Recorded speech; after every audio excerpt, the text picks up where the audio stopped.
Hey everyone, welcome to Mountain Beast Mysteries. In today's video, I wanted to talk about some very interesting articles I found on the internet that came out back in 2011. I couldn't find the exact specific date of the expedition that these articles talk about, but most of the articles appear to have come out in 2011, and they detail the accounts of an expedition that went on in Siberia. And Dr. John Bindernagel was a part of this expedition to an area where they have found lots of nesting sites of what they believe to be Sasquatch or the Almas or the Yeti, whatever the Siberian Bigfoot actually is, whatever you want to call it.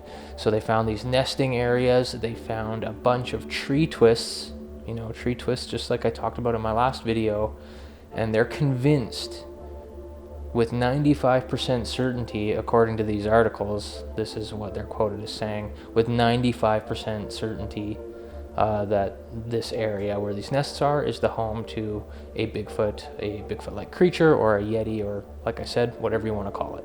What we imagine Bigfoot to be, or what we imagine the Yeti to be, they believe exists in this spot, and they believe these creatures, or a creature, calls this area home. And that says a lot, John Bindernagel was convinced that these tree twists were a sign of Sasquatch. And they find this area in Siberia that's full of them and full of nesting sites. And, this group of scientists, actual scientists and government officials, believe that this is the home of a bipedal, Bigfoot-like creature. I'll quickly go over one of the articles here so you guys can get a sense of what I'm talking about. Hunters are claiming they have discovered the nest of a legendary Yeti tucked away in a remote area of Russia, and experts are hailing the discovery of bizarrely twisted trees in the Kemerovo region as the final piece in the puzzle to prove the abominable snowman is real.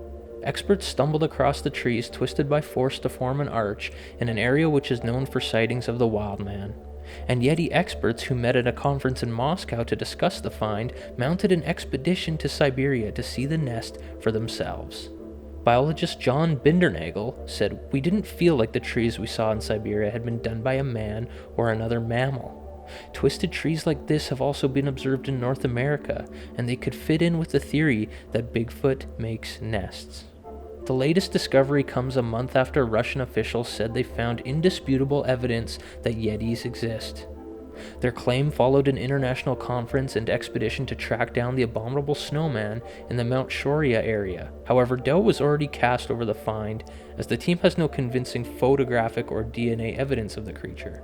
Researchers who led the search said that they are closer than ever to catching one of the creatures. During the expedition, conference participants gathered indisputable proof that the Shoria Mountains are inhabited by the snowman. They found his footprints, his supposed bed, and various markers with which the Yeti uses to denote his territory. The markers appeared to be mainly broken trees, and some Russian media reports have treated the Yeti claims with considerable skepticism. Despite this, the local government officials professed themselves either certain or 95% certain of the existence of Yeti in a highland area known as Mount Shoria.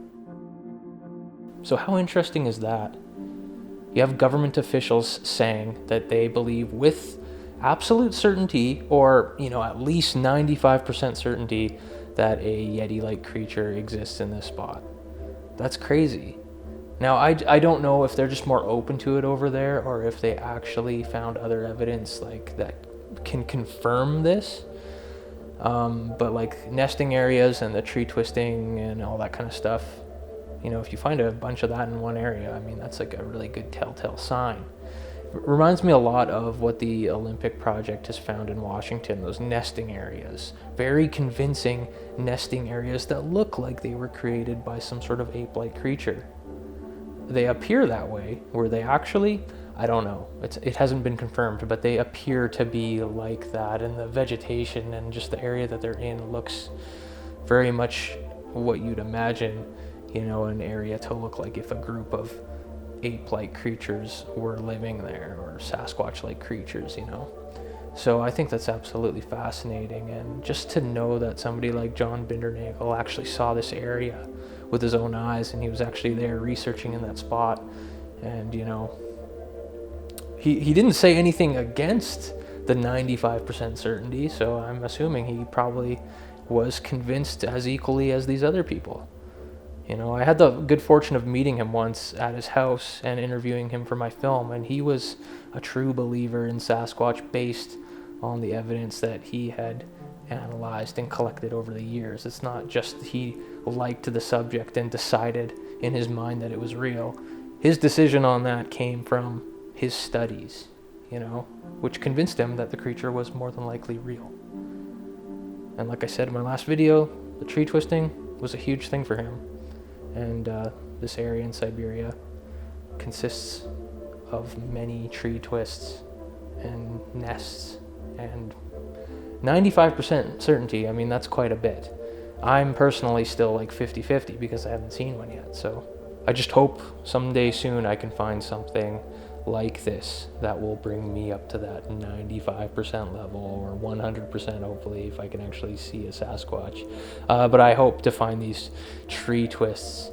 You know, I think one of my main goals for this summer coming up is to be keeping my eye out for nesting sites like this, with areas that look like bedding areas, you know, with nests, but also keeping an eye out for these tree twists, and obviously all the other kinds of Bigfoot evidence that can be found out there potentially, like hair samples, footprints, obviously, you know, hearing stuff, vocalizations, all that kind of stuff. But these tree twists, they persist in nature longer than a footprint would.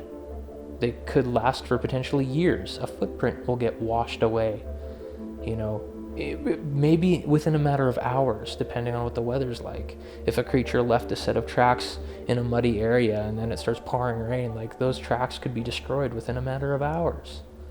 But tree twists are something so unique and so unusual, but, you know, created with obviously sticks, something that won't wash away as easily as a footprint. You know, they'll remain in the spot that they're in for the most part for a while. So that is a very good piece of Bigfoot evidence, and probably one of the best. So that's really all I wanted to talk about in this video. Let me know your thoughts down below in the comment section. We'll see you next time on Mountain Beast Mysteries.